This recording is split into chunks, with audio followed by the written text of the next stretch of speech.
I mean सबसे prime example मेरे को जो भी होता है ना, मैं पर ज़्यादा नहीं होना चाहिए। ज़्यादा नहीं, लाइक आपने 3 टू 4% बोला, आई फील अराउंड 3% के आसपास अगर रहे तो we are in a not a weak position. Yes, yes, absolutely. मैं तो हमेशा लोगों को बोलता हूँ जापान को देखो।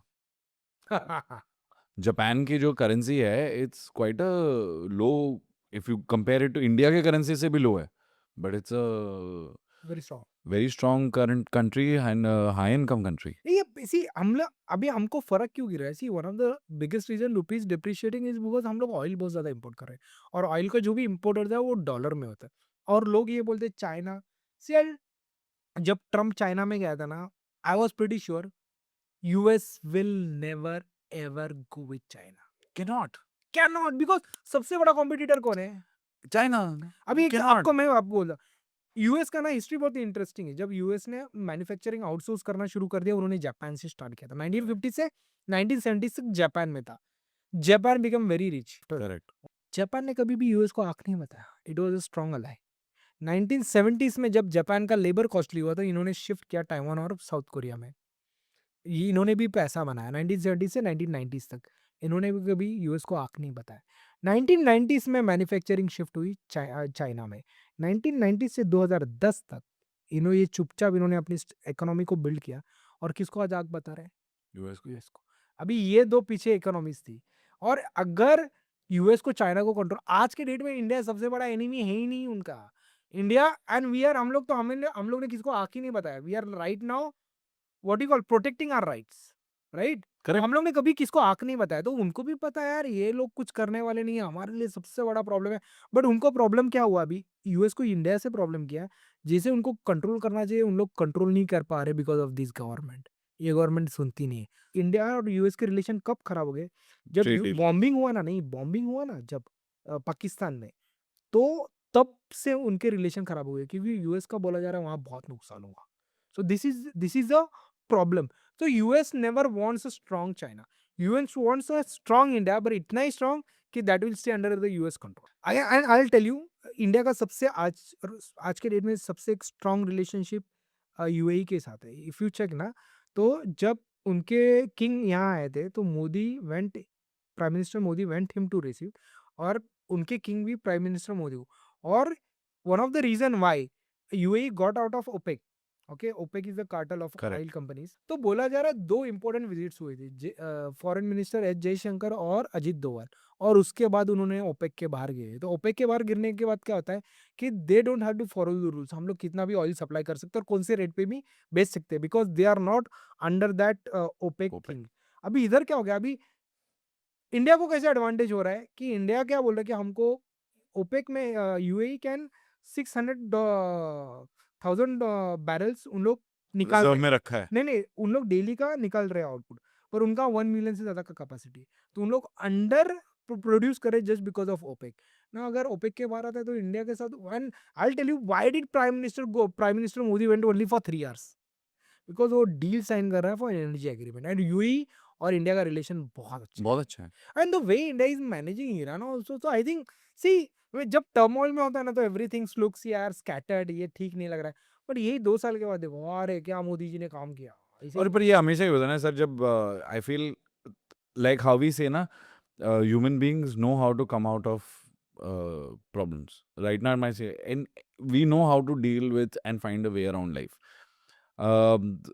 रशिया यूक्रेन का हुआ था, तभी भी मार्केट को अफेक्ट हुआ था, पता नहीं क्या होने वाला है वो, बट एक पॉइंट के बाद दैट बिकेम स्टेल न्यूज, आज भी चल ही रहा है। अभी रशिया अब ये स्ट्रेट ऑफ हॉर्मुज का प्रॉब्लम है, वो है problem, but I am saying if this becomes a permanent problem, then the world will find a workaround and eventually exactly move exactly and have find their way. नहीं नहीं, और ये हमेशा होता है। सी इनिशियली अभी इसमें क्या प्रॉब्लम हुआ ना, हमको डायरेक्ट एनर्जी का प्रॉब्लम हुआ, जिस वजह से अभी इन्फ्लेशन का इम्पैक्ट, और ये ज्यादा लास्टिंग इम्पैक्ट क्या होता है ना, कोई भी डेटा कहता है कि किसी भी वॉर का इम्पैक्ट फाइनेंशियल मार्केट के ऊपर 28 दिन से ज्यादा नहीं होता, बिकॉज 28 दिन के बाद they find their way out of it. And you have to give credit to Indian government, 4 दिन में वॉर खत्म किया इंडिया ने। जो पाकिस्तान के साथ किया, जो रिजल्ट चाहिए था वो मिला। India didn't engage itself for long. Correct. ये हमारे लिए भी अच्छी न्यूज Because नहीं। India knew we are right now in an economic rise. हम 6% एवरेजली ग्रो कर रहे हैं, कोई 9 है, कभी 5 भी है, but average मोटा-मोटा 6%, which is not bad. Absolutely not bad. आज And the आज size. आज जितने भी यंगस्टर्स हैं जो बोल रहे हैं अरे look at Europe, look at US, look at this one that one, मैं भी बोलता हूँ कि इतनी अच्छी सिटीज हैं उनकी, इतनी डेवलप्ड है, इनके छोटे-छोटे गाँव, पर अंडरस्टैंड वो लोग लिबरेट कब हुए थे? यूएस को 200 साल, आज US is a 200 year old country, India is not even a 100 year old country. India in 2247 will be far better than what US is. US is almost 450 years. और ये जो बात कर रहे हैं ना कि यूरोप में ऐसा है वैसा है, आई टेल यू, उन लोग इंडिया का पॉपुलेशन मैनेज नहीं कर रहे हैं. Correct. You look at the scale of population. And the diversity. आज प्राइम मिनिस्टर हिंदी में बोल रहा है तो साउथ में आधे लोग नहीं समझ रहे हैं. And this is what Singapore's prime minister had come when he was asked this question in the 90s when he came to India. उन्होंने बोला India is, the people are so diverse कि कोई हिंदी में अगर स्पीच दे रहा है तो south Indian नहीं समझ रहा है. चाइना में एवरीबडी स्पीक्स वन लैंग्वेज, तो जो शी जिनपिंग बोल रहा है वो हर इंसान वही सुन रहा है. There is no miscommunication. So I'm saying we are not just handling a big population, we are handling diversity at its best. Absolutely. अभी आप ये चेक करो ना, ये जो मुंबई में नया इन्होंने स्टार्ट किया है कि मराठी बात करो, being a Maharashtrian myself, you need to understand, आप ऐसा नहीं चला सकते. आप साउथ इंडिया में जाओगे, बोलेगा उधर कन्नड़ा ही बात करो. अरे ऐसा थोड़ी होता है. मतलब आप, this is the reason why British हमारे ऊपर रूल किए, because Divide and rule. Divide, see, because we are dividing ourselves. The politicians are dividing for their own benefit. अभी छत्रपति शिवाजी महाराज जो महाराष्ट्र की दैवत मानते, जो सबसे बड़ा आइकन है महाराष्ट्र की, उनका राज्य अफगानिस्तान से लेके म्यांमार तक आगे तक था. उन्होंने कभी इम्पोज नहीं किया मराठी. तो ये जो चीज है ना कि मराठी में बात करो, सी, बात होनी चाहिए, नहीं ऐसा नहीं, बट आप Your culture should be alive. Yes, पर आप जबरदस्ती नहीं कर सकते. अभी कोई मुझे बंगाल में बंगाली बात करो यार, मैं बोला भाई मैं बंगाल छोड़ के जा रहा हूँ, मेरे को नहीं समझ में आ रहा है. देखो, जगह का रेस्पेक्ट होना चाहिए. Being a Maharashtrian, I don't what you call subscribe to the philosophy. I will give you one very interesting, very controversial thing. I belong to a community which is native of Mumbai.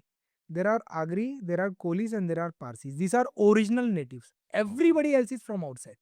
Correct. बाकी जो भी कोंकण से आए, घाट से आए, सब बाहर से आए. तो मैं बोलूँ आप निकल जाओ, नहीं उन्होंने भी तो मुंबई को बनाया ना. मैं बोलूँ भाई मैं लोकल है, तुम लोग महाराष्ट्र का छोड़ो, I take it, I you know what it, मैं और डीप में जाता हूँ. चलो यूपी बिहार वाले को, सबको बाहर वाले को बाहर निकाल दो, छोड़ो.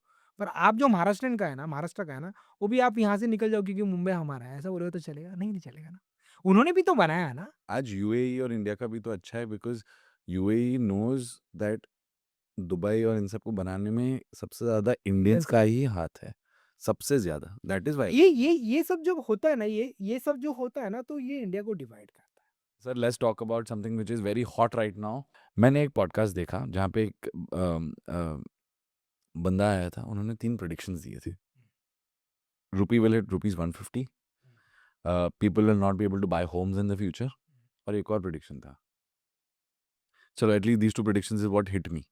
रुपी 150 पका जाएगा, मगर उसे बहुत समझ जाएगा, तो it will go. But immediately नहीं होना. See, this are all headline maker यार. मतलब आई लाइक बाय होम, क्यों नहीं वो लोग घर खरीद सकते? लोगों का हो रहा है यार. मतलब सी, कि मुंबई में इतना प्रॉपर्टी रेट इतना इन्फ्लेट हो रखा है कि बिकॉज हाउसिंग एक्स्ट्रा होम्स है लाख के आसपास कुछ, पर लोगों के पास घर नहीं है एक तरफ, बिकॉज हाई एंड होम्स बन रहे हैं, लो कॉस्ट होम्स नहीं बन रहे हैं. अभी आप मुंबई के बाहर जाओगे तो लो कॉस्ट बन रहे हैं ना.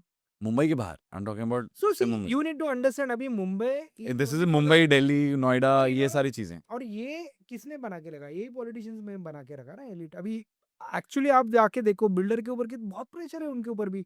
उनका, उन लोग जितना बोलते, जितना हम लोग का कॉस्ट होता है उसका हम लोग का 40% तो हम लोग को गवर्नमेंट को देना होता है, ब्याज, टैक्सेस और उनका ऊपर से कमाई वगैरह.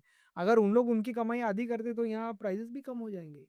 ओके, सो People are- 150 होगा. इंटरेस्ट रेट का डिफरेंस तो बढ़ते ही रहेगा, बट समय लगेगा ना. इट वोंट बी लाइक अरे कल हो जाएगा, ऐसा नहीं होगा. नहीं नहीं, दैट, अरे पागल, मतलब इकोनॉमी डूब जाएगा अपना पूरा, That's what I'm देश saying. डूब जाएगा. That's तो वो मेरे हिसाब से हेडलाइन के लिए था.